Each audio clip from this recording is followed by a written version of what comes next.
ոնց Վենս հայտարարեց, ասում է, եթե ուզում եք խաղաղությունը, պիտի բալանսավորվեք, չէ՞, ռազմական ուժը։ Բնականաբար, այո։ Վենս կամ մեծ գյուժի տեղ է դնում, կամ իրոք բան չի հասկանում, ինչի մասին է խոսում։ 11 միլիոնով ոնց եք բալանսավորվելու։ Ուղղակի սովորական հարց։ Այն վի բատի մասին, որ ինքը խոսում է այդ ԱՏՍ-ի, որ մեզ տալիս են։ Տարբեր գներ կան, այց ինչ մոդիֆիկացիա է սարնում, բայց վերցնենք սենց Ռումինիան 400-ով 15 միլիոն դոլարով 400։ Վերցնենք, որ ամենաիժան 500,000 դոլար, կա 500-ից մինչև 700,000։ Այն պրոյեկտը ինչ որ մեզ ցույց են տվել, դա 500-ից մինչև 700,000 դոլար։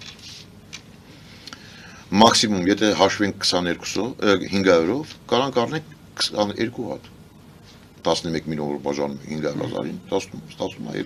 22 հատ։ 22 հատով